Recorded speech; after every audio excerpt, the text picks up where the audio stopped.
Haleluya.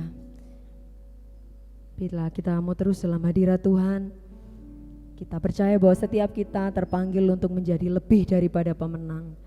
Bahkan ketika kita tidak mampu mengerti maksud dan rencana Tuhan pun, kita mau tetap beriman bersama dengan Tuhan. Dia menyediakan yang terbaik untuk setiap kita. Bila kita mau tetap percaya terus kepada Tuhan. Terima kasih Yesus. Terima kasih Tuhan.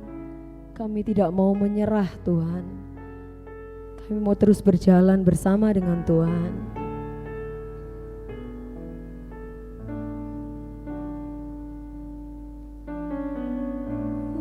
Tak menyerah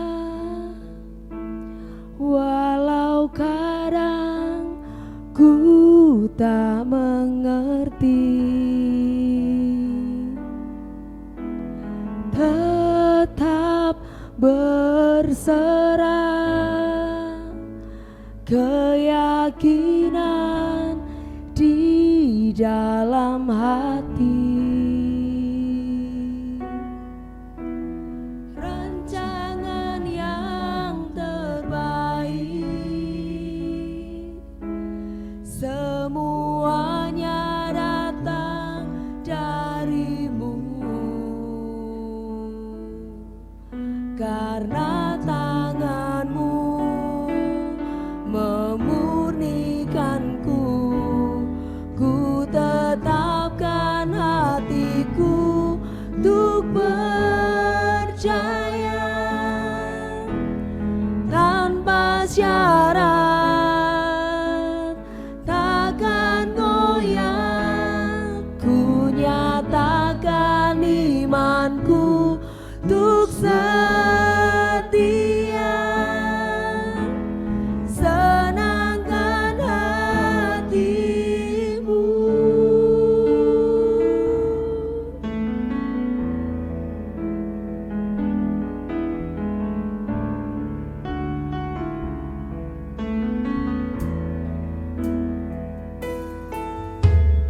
Ku tak menyerah walau kadang ku tak mengerti, tetap berserah, keyakinan di dalam hati. Rancangan yang terbaik, semuanya datang darimu.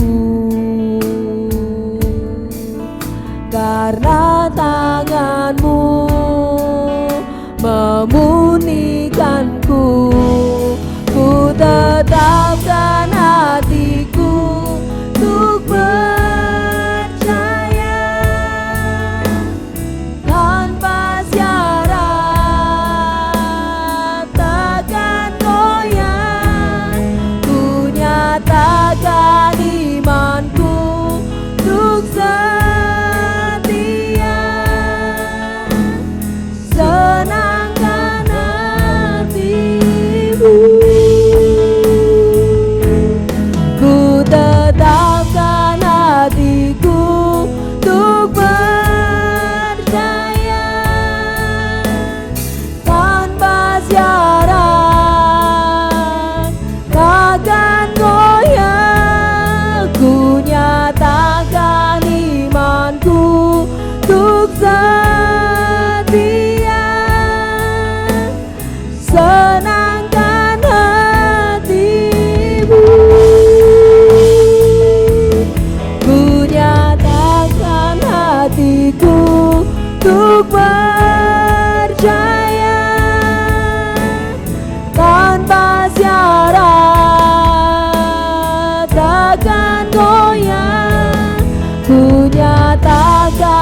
Saya mengundang sidang jemaat untuk bangkit berdiri kembali.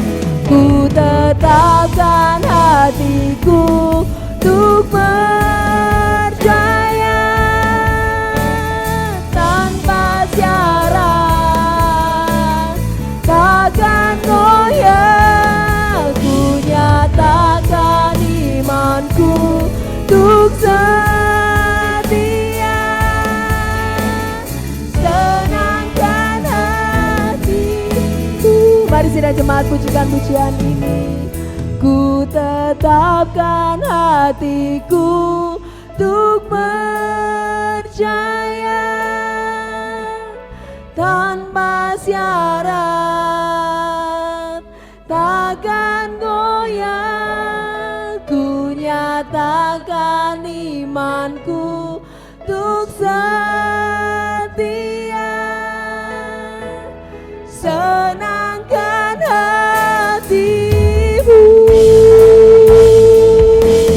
Ku tetapkan hatiku untuk percaya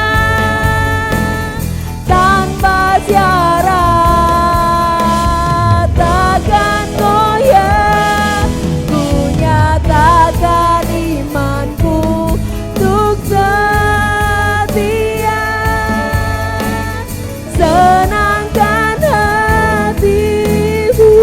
Saya mau senangkan hatimu Tuhan, senangkan hatimu. Sekali lagi katakan senangkan, senangkan hatimu.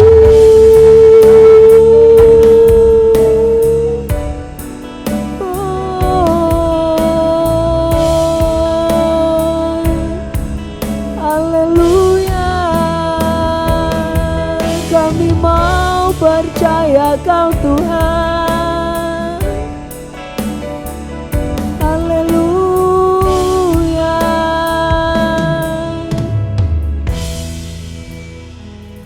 Sungguh seperti pujian ini Tuhan, kami mau tetapkan hati kami teguh percaya kepada Engkau Tuhan. Biarlah Bapa, setiap pujian yang kami naikkan ini Tuhan, biarlah itu menjadi ungkapan hati kami Tuhan. Kami mau terus beriman percaya kepada Engkau Bapa. Terima kasih untuk waktu yang Tuhan berikan. Kami akan mendengarkan firman-Mu Tuhan. Biarlah Kau pakai firman ini menjadi penegur dalam kehidupan kami, untuk kami boleh bertumbuh dalam iman kepercayaan di dalam Tuhan.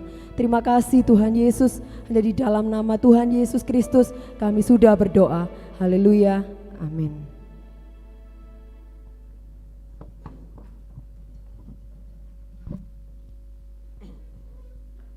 Yeah. Salam Bapak Ibu, puji Tuhan, cuaca panas memang, tetapi tidak membuat kita enggan untuk beribadah ya.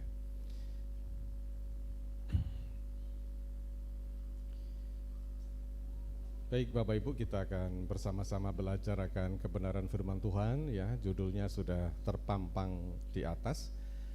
Saya ingin mengajak kita semua untuk membaca satu ayat yang sudah ada di depan kita di dalam Samuel pasal 17 ayat yang ke-45 ya. Kita baca satu ayat ini bersama-sama ya. 1, 2, 3.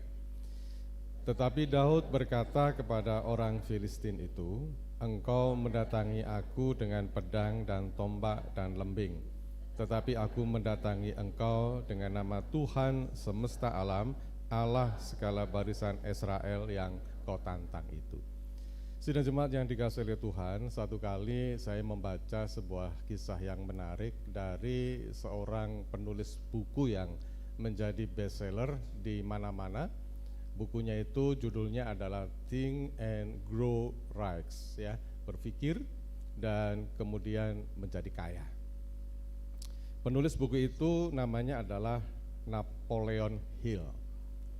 Pada satu sesi ketika Napoleon Hill ini menjelaskan, menjabarkan isi daripada buku yang judulnya Think and Grow Rich ini, setelah selesai ya, tiba-tiba ada seorang bapak yang mendatangi penulis buku yang namanya Napoleon Hill itu.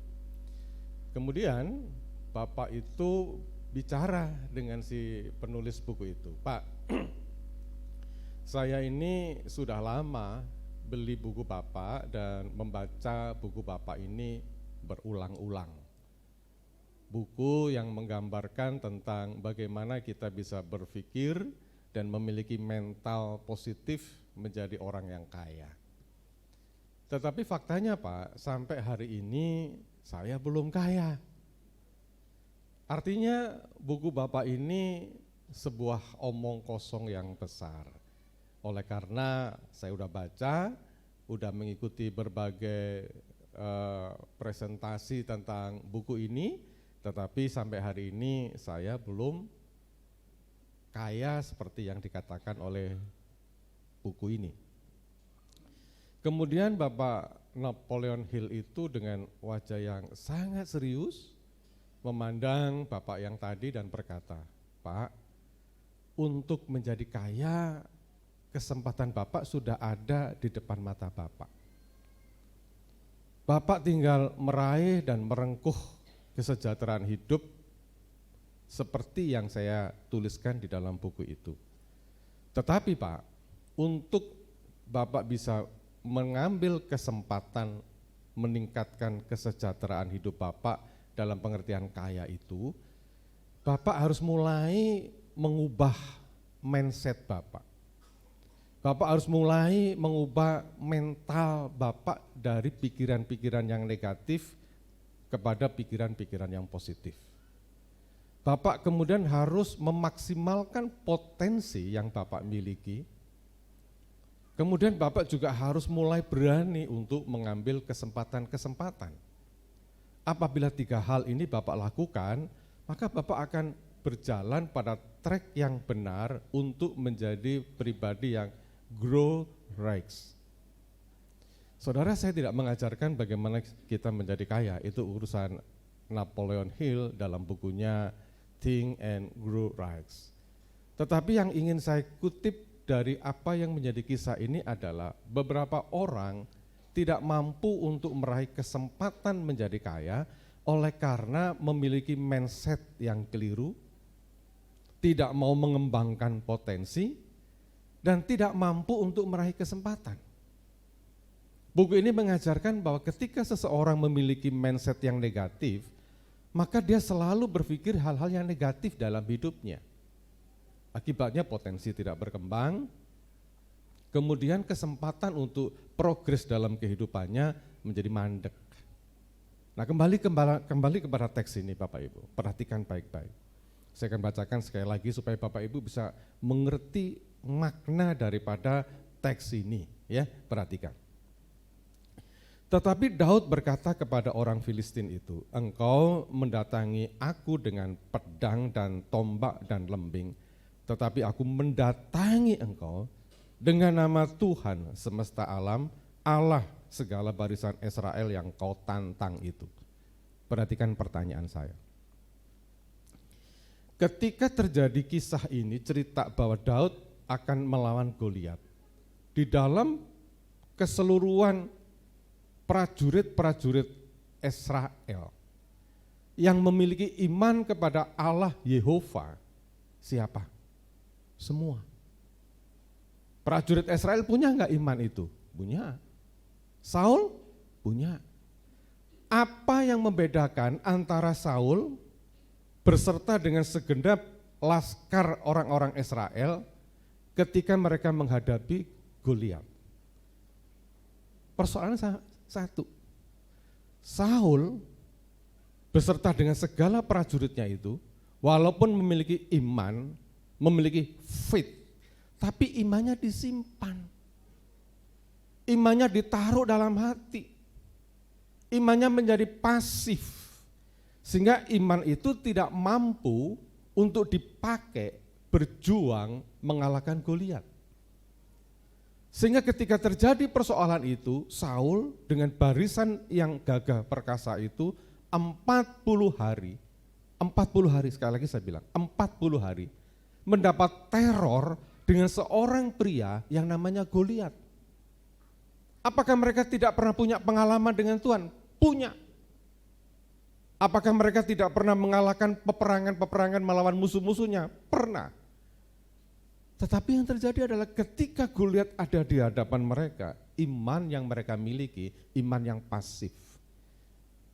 Iman yang tidak mampu untuk mengalahkan persoalan itu. Beda dengan Daud. Ketika ada musuh di depan, Goliat yang besar itu, Daud berkata dengan jelas, aku mendatangi engkau dengan nama Tuhan semesta alam. Saudara, inilah yang saya maksudkan sebagai fit for fight. Iman yang berjuang. Iman yang bertempur. Iman yang mengatasi segala persoalan kita.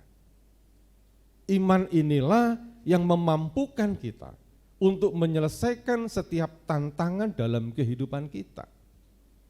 Iman inilah yang membuat kita bisa melihat sebesar apapun Goliat itu masih lebih besar Tuhan.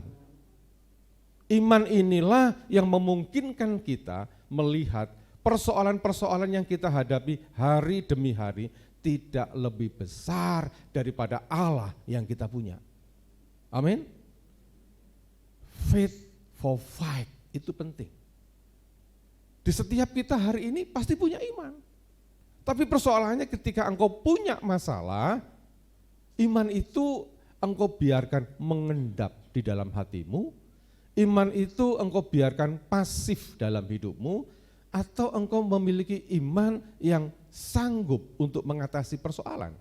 Iman yang faith for fight ini, yang berkata bahwa engkau boleh punya pedang, tombak, dan lain sebagainya. Aku enggak punya. Memang. Engkau boleh tinggi, besar, 3 hasta. Memang. Aku kecil. Tapi ini perhatikan. Iman yang kupunya, aku akan mengalahkan engkau di dalam nama Tuhan semesta alam. Bapak Ibu yang terkasih, memang untuk memiliki faith for fight ini, iman yang bertempur, iman yang berjuang, iman yang mengalahkan segala persoalan, itu enggak gampang. Ada beberapa hal yang akan kita pelajari sehingga kita bisa mampu memiliki iman yang berjuang ini. Fit for fight ini. Yang pertama, silakan diklik. Saya akan baca Bapak Ibu untuk melihat 1 Samuel 17 ayat yang ke-37, saya akan bacakan. 1 Samuel 17 ayat yang ke-37. Pula kata Daud, Tuhan yang telah melepaskan aku dari cakar singa dan dari cakar beruang, dia juga akan melepaskan aku dari tangan orang Filistin itu. Kata Saul kepada Daud, pergilah, Tuhan menyertai engkau. Perhatikan teks ini Bapak Ibu. Dari teks ini saya bisa menemukan bahwa iman yang mampu untuk bertempur itu didasarkan kepada iman yang kokoh.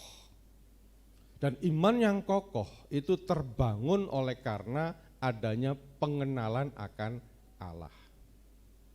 Banyak pengkhotbah mengatakan bahwa pengenalan akan Allah itu bicara tentang keintiman, intimacy with God, keintiman dengan Tuhan.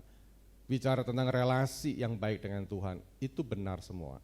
Tetapi coba perhatikan, saya akan melihat dalam perspektif yang lain, apa yang dimaksud dengan iman yang kokoh karena pengenalan akan Allah.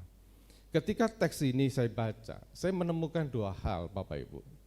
Yang pertama, bahwa iman yang kokoh itu terbangun karena Daud mengenal di masa yang lalu. Daud tahu di masa yang lalu Allah telah melatih dia dalam perkara-perkara yang kecil. Apa yang dikerjakan Allah? Daud dibiarkan di dalam kesendirian yang oleh beberapa penulis Alkitab dikatakan Daud itu hanya menggembala 2-3 ekor domba atau kambing. Dan dia kesendirian di padang gurun itu. Di dalam kesendirian itu dia tidak merenung, tidak mengasihani diri, tetapi dia kemudian dipertemukan oleh Tuhan dengan singa, dengan beruang, dengan binatang-binatang yang buas. Apa yang dilakukan oleh Daud? Bertempur dengan mereka. Dia kalahkan singa itu. Dia cabik-cabik beruang itu.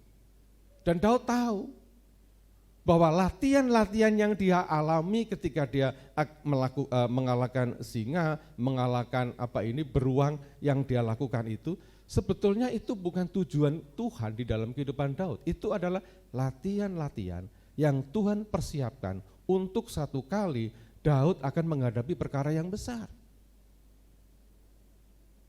Bapak Ibu bisa paham hari ini? Kadang-kala kita itu harus menghadapi persoalan-persoalan yang harus kita hadapi sendiri.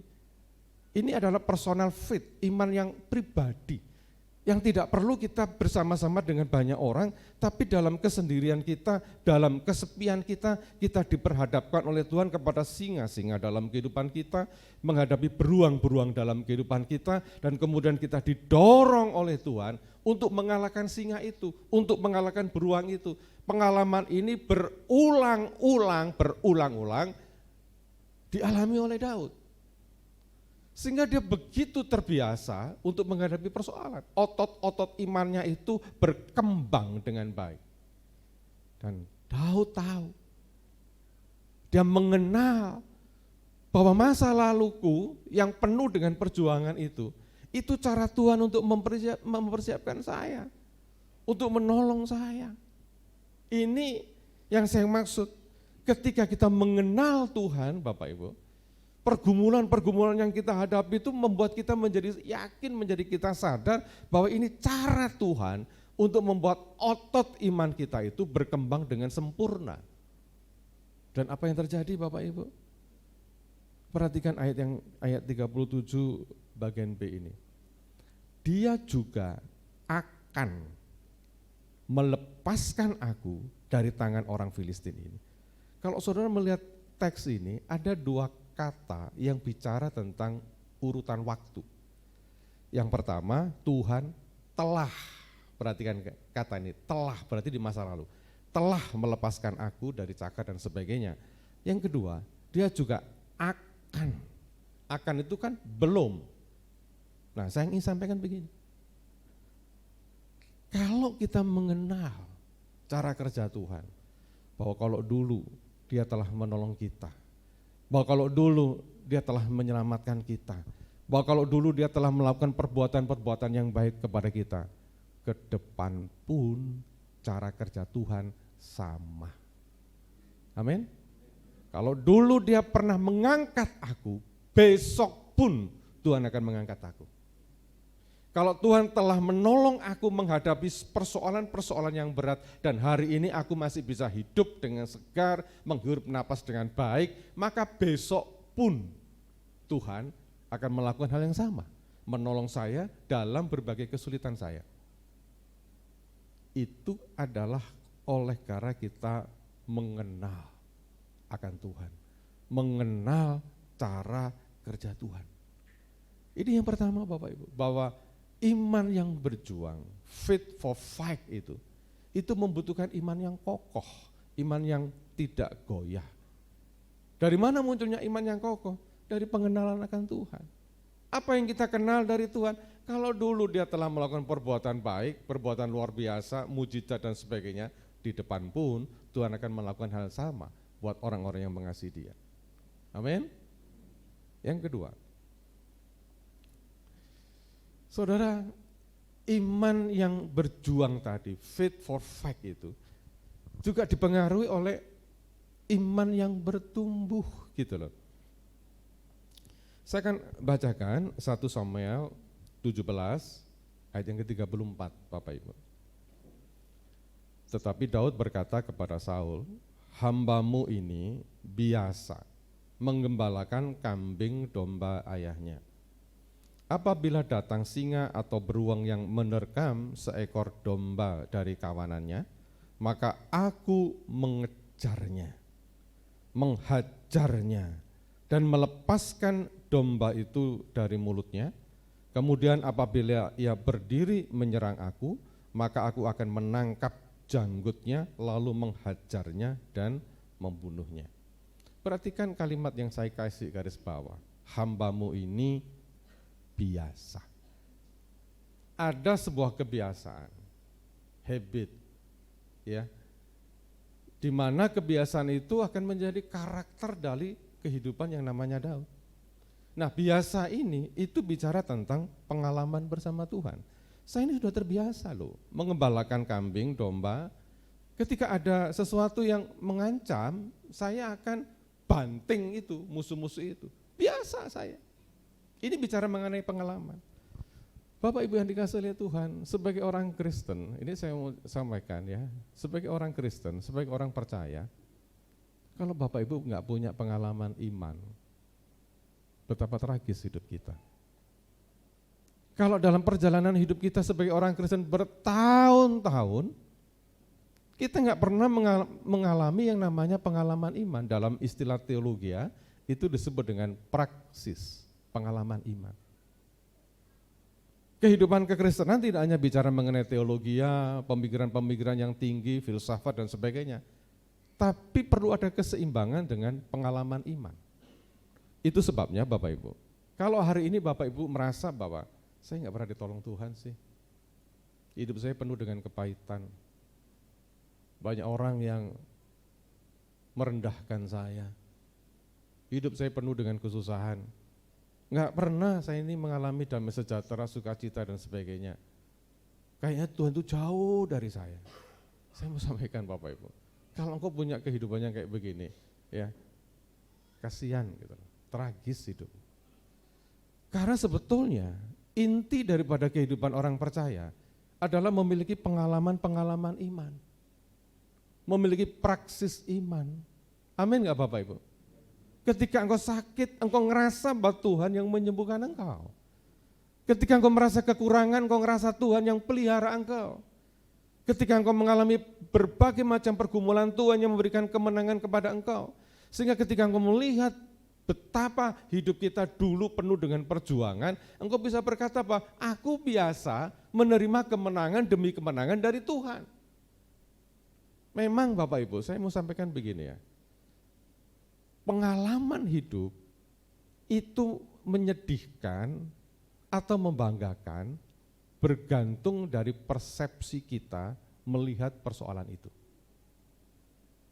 Sekali lagi Bapak Ibu saya sampaikan ya, apakah pengalaman hidup kita itu penuh dengan kepahitan atau kemanisan, sukacita atau dukacita, sebetulnya itu bergantung dari persepsi kita di dalam melihat persoalan-persoalan hidup itu.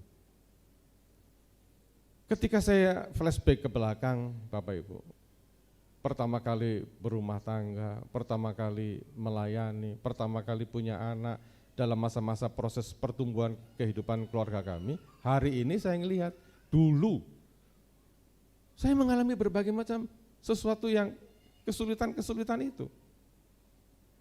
Secara keuangan, secara sosial, ada banyak hal yang saya merasa bahwa dulu kok kayak gini gitu loh ya, susah, berat kayak gitu loh. Tetapi ketika saya melihat di belakang Bapak Ibu, tidak pernah terlintas satu titik pun dalam pikiran saya bahwa itu kepahitan yang saya alami, enggak. Saya bisa melihat bahwa itulah cara Tuhan melatih otot-otot iman saya untuk sampai hari ini saya berdiri tegap dan berkata bahwa Tuhan itu baik. Nah, Daud Bapak Ibu punya pengalaman ini. Saya sedikit gambarkan pengalaman Daud. Menurut saudara, pengalaman Daud ini menyedihkan atau membanggakan? Pertama, Daud adalah orang yang gak dianggap di rumahnya. Kakak-kakaknya oleh bapaknya sendiri dinominasikan menjadi raja. Sampai Samuel tanya, apakah selesai anak-anakmu semua? Bapaknya itu loh lupa. Oh iya, saya masih ingat gitu loh. Ada anakku yang terakhir, tetapi dia cuma menggembalakan 2-3 ekor kambing. Apa yang dibilang Saul? Panggil dia. Yang berikutnya, ketika kakak-kakaknya itu menjadi prajurit, ya, menjadi panglima perang lah katakanlah begitu. Apa yang dilakukan oleh Daud? Dia sekedar bawa rantang, bikin bekal kepada kakak-kakaknya itu. Kalau saudara diperlakukan kayak Daud gini, gimana perasaan saudara? Sedih ya. Bapakku nggak ngingat aku, saudaraku juga nggak ngingat aku, bahkan aku datang untuk kasih makan mereka, kakakku bilang engkau jahat. Daud ngerasa, perhatikan baik-baik, Daud merasa dimusuhi oleh saudara-saudaranya. Siapa kamu? Engkau jahat dan sebagainya. Tetapi perhatikan baik-baik. Apabila Daud melihat masa lalunya itu sebagai sebuah kepahitan, dia akan jatuh. Dia akan menjadi pribadi yang tidak berguna. Dia akan tenggelam dalam kepahitan terus menerus. Dia selalu mengasihani diri. Dia akan selalu menyalahkan orang lain. Bapakku tidak perhatian sama aku, saudara-saudaraku memusuhi aku, dan lain sebagainya. Itu kepahitan. Tapi perhatikan baik-baik, Daud tidak mau tenggelam di dalam kepahitan. Dia melihat peristiwa itu dari sisi yang positif. Benar saya sendirian di padang rumput. Benar saya mengatasi segala persoalan itu, singa, beruang, aku selesaikan sendiri. Benar itu semua. Tetapi itu membuktikan bahwa Tuhan menyertai saya. Amin. Bapak Ibu yang dikasihi Tuhan, saya mau sampaikan begini. Pengalaman kita di masa yang lalu itu bisa berdampak dua hal. Kalau Bapak Ibu melihat pengalaman di masa lalu itu sebagai sesuatu kepahitan, engkau akan jatuh menjadi pribadi yang tidak berguna. Tapi kalau engkau melihat masa lalu itu sebagai sesuatu yang positif, sebagai sesuatu pengalaman bersama dengan Tuhan, sebagai sesuatu yang membuat kita itu menjadi lebih bijak. Saya mau sampaikan, maka pengalaman-pengalamanmu di masa yang lalu itu akan menjadi daya lenting yang luar biasa. Mengerti daya lenting? Daya lenting itu kayak bola bekel, ya, dilemparkan ke bawah, cetak begitu. Apa yang terjadi? Bola bekel itu akan melenting ke atas. Semakin keras dibanting, semakin apa? Daya lentingnya semakin cepat, semakin keras, cetak gitu. Ketika engkau melihat masa lalu itu dalam perspektif yang positif, pengalaman-pengalaman hidupmu yang dirasa menyedihkan dan menyusahkan akan menjadi daya lenting yang luar biasa, ceplas gitu. Makanya Bapak Ibu saya mau sampaikan, ada orang yang gagal hidupnya karena trauma akan masa lalu, akar kepahitan di masa lalu, sedih di masa yang lalu. Tetapi ada orang yang melihat masa lalu itu sebagai kesempatan untuk menjadi daya lenting yang luar biasa. Kemarin di rehat GKB di hadapan hamba-hamba Tuhan se-Indonesia, saya sampaikan hal seperti ini. Bapak-bapak, ibu-ibu, potensinya itu bisa berkembang apa enggak, bergantung Bapak Ibu itu bisa menyelesaikan akar kepahitan di hidupmu atau enggak. Selama engkau tenggelam dalam akar kepahitan itu, selama itu potensimu tidak akan bertumbuh. Engkau akan terlilit oleh akar kepahitan. Tetapi kalau engkau ya mampu untuk berpikir positif, potensimu akan berkembang. Dan hari ini saya kasih contoh, Daud. Sedih Daud, saudara. Tetapi karena pengalaman bersama dengan Tuhan itu, dalam kesendirian dia ngerasa Tuhan memberi kemenangan, diabaikan bapaknya Tuhan memberikan kemenangan, disepelekan saudara-saudaranya Tuhan tetap menyertai, maka iman itulah ya kan yang membuat iman bertumbuh. Klipnya ini keduluan Mas yang di belakang, yang nomor 2 Mas Ian. Nah, tolong konsentrasi ya yang operator. Jadi ini yang ingin saya sampaikan Bapak Ibu. Iman itu bertumbuh karena pengalaman bersama dengan Tuhan.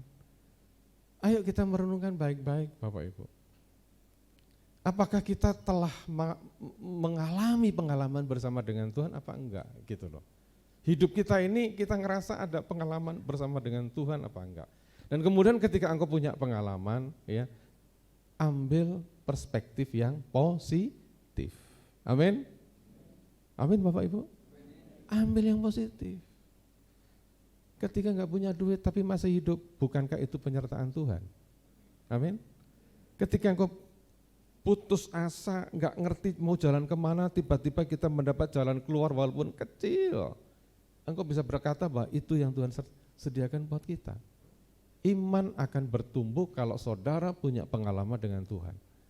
Kalau engkau nggak punya pengalaman dengan Tuhan, Bapak Ibu, saya jamin imanmu nggak akan pernah bertumbuh. Engkau menjadi orang Kristen, iya. Melayani Tuhan, iya. Kerja buat Tuhan, iya.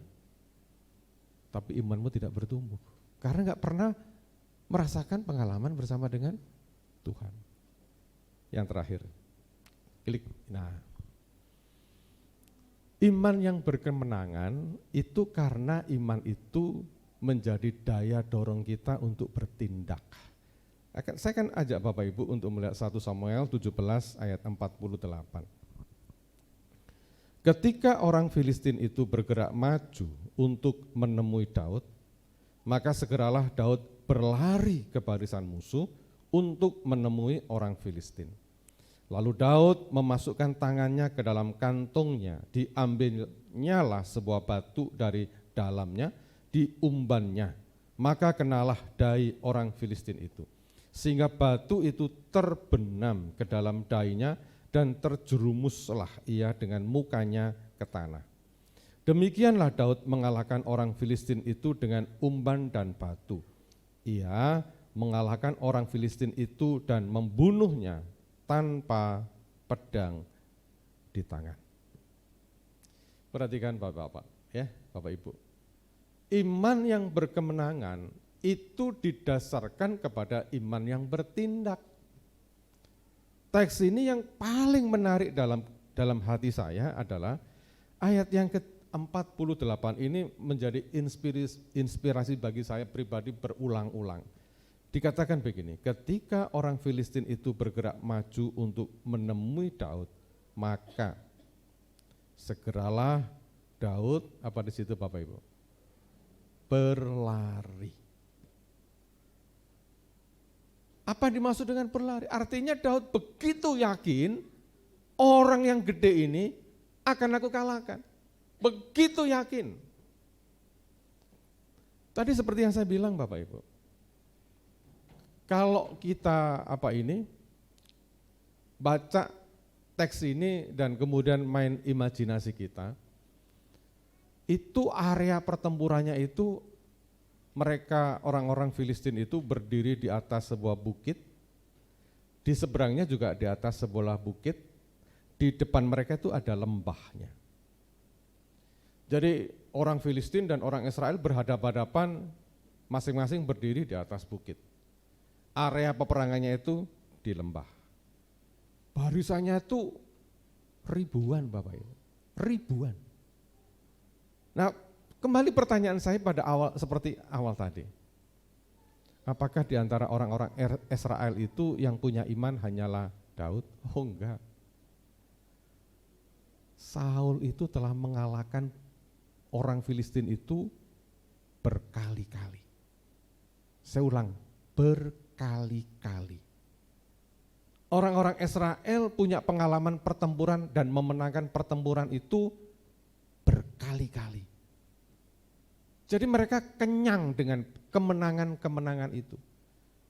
Itu sebabnya ketika orang-orang Filistin itu maju, masuk merangsek ke wilayahnya Israel, Israel ini langsung bergerak maju.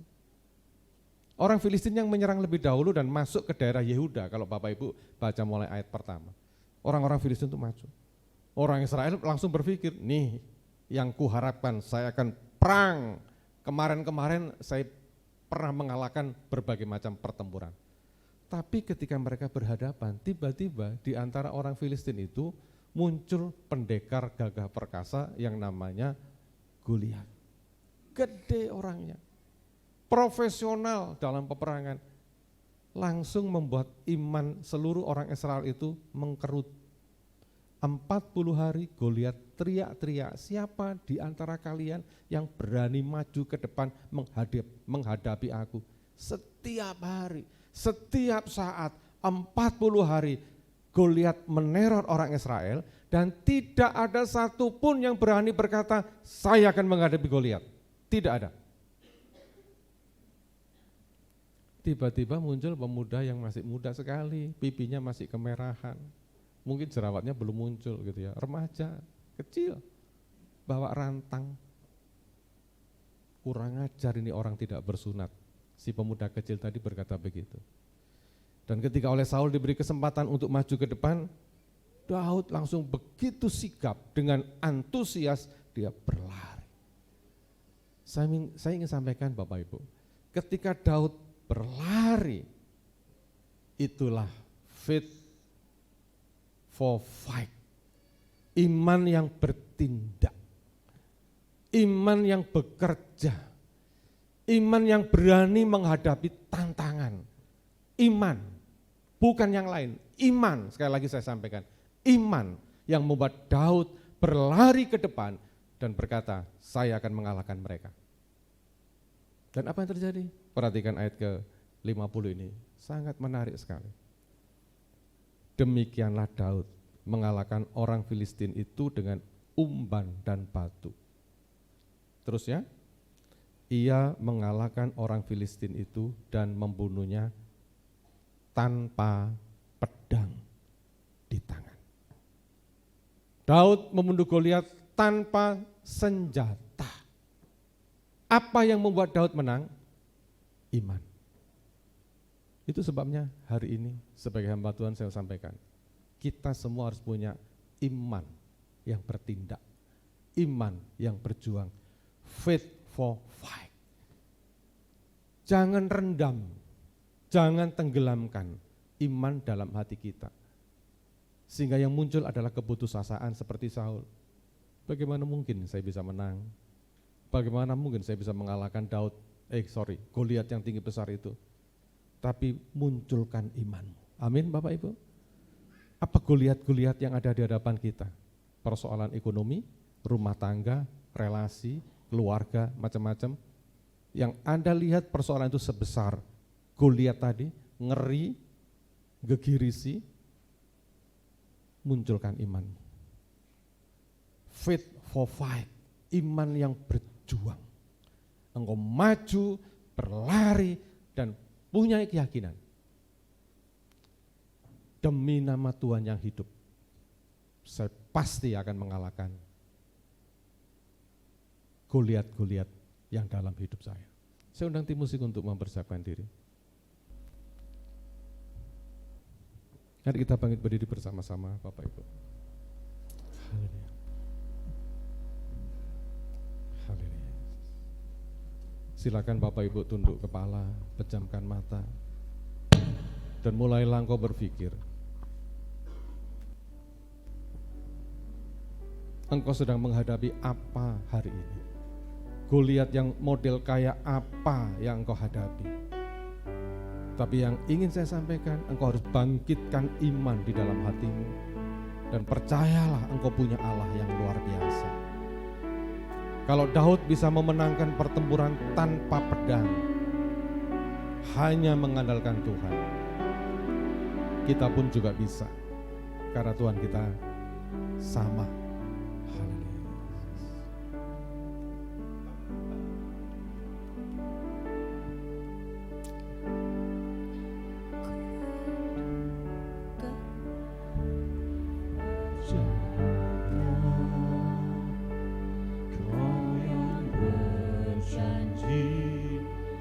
Setia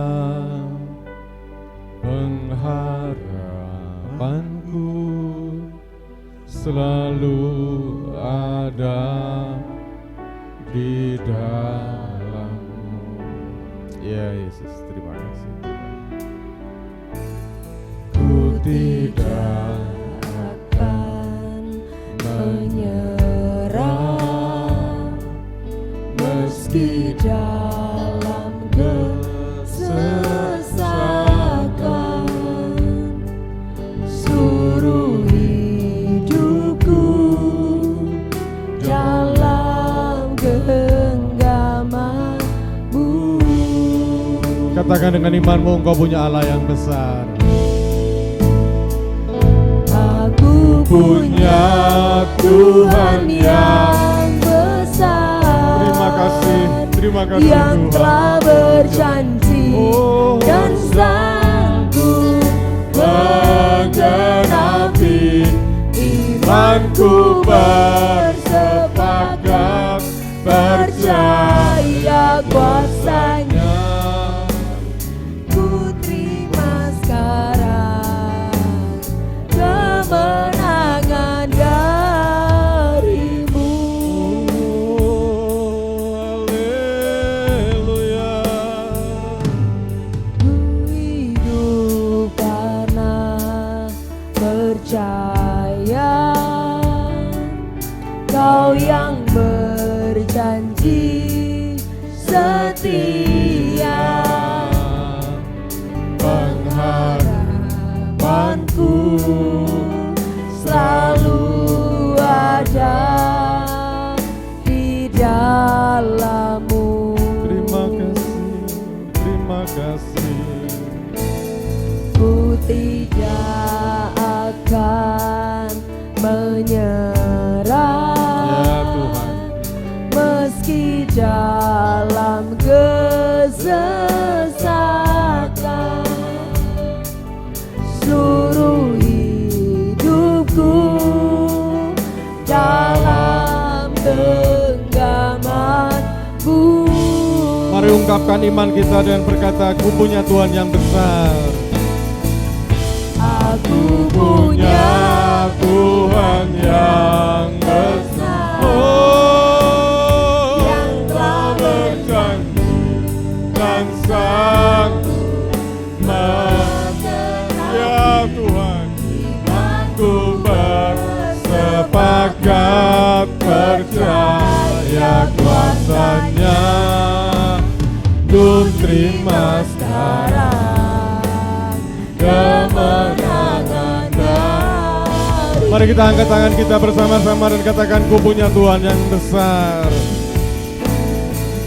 Aku punya Tuhan yang besar. Amin, Yang amin telah Tuhan. berjanji Dan sanggup menggenapi imanku bersepakat percaya kuasanya.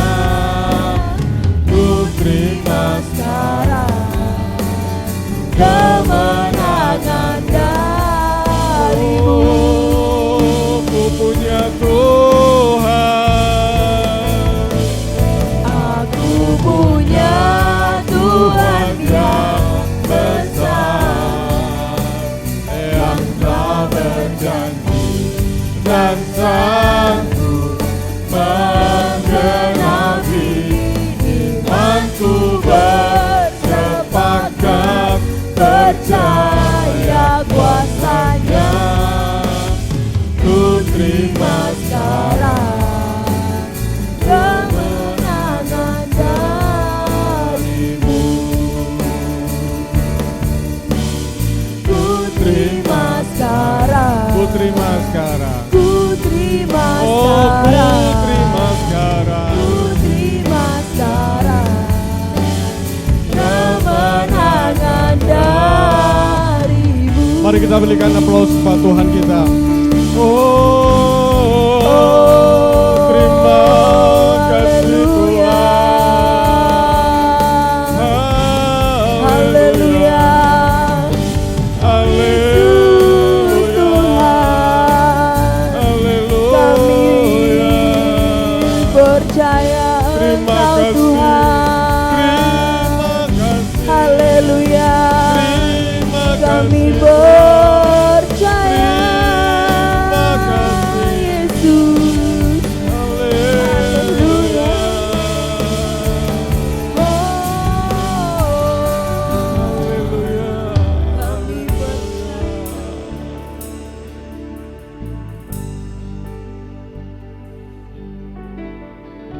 Amin, amin Yesus. Engkau baik ya Tuhan. Engkau baik ya Yesus.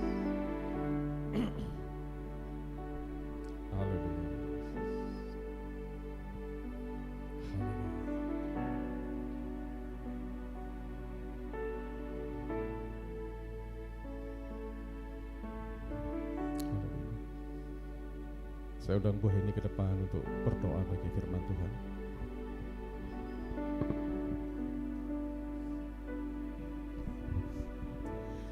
Haleluya, haleluya. Kami berterima kasih kepadamu Tuhan untuk sapaan firman Tuhan yang begitu manis bagi kami, yang menggugah iman kami. Iman yang Kau anugerahkan kepada kami biarlah menjadi iman yang hidup dalam kehidupan kami. Iman yang mau bertindak, iman yang tidak disembunyikan tetapi ditampakkan untuk menyatakan kuasa-Mu. Ketika kami harus berhadapan dengan begitu banyak raksasa, kesulitan-kesulitan di dalam hidup kami. Kami tahu kami punya Allah yang luar biasa. Amen. Yang memampukan kami untuk kami boleh melawan Goliat itu. Amen. Kami melawan raksasa kesulitan itu. Dan kami memperoleh kemenangan bukan dengan senjata kami. Tetapi oleh karena tangan Tuhan, kuasa Tuhan yang Kau nyatakan di dalam kemenangan-kemenangan kami. Mampukan kami ya Tuhan Yesus, bukan saja mendengar firman ini, tetapi firman ini kami lakukan di dalam hidup kami. Sehingga Engkau melihat pertumbuhan kerohanian kami. Amen. Makin hari makin indah di hadapan Tuhan. Amen. Kan kami menjadi orang-orang yang menang bersama-sama dengan Tuhan. Amen. Terima kasih Tuhan, terima kasih.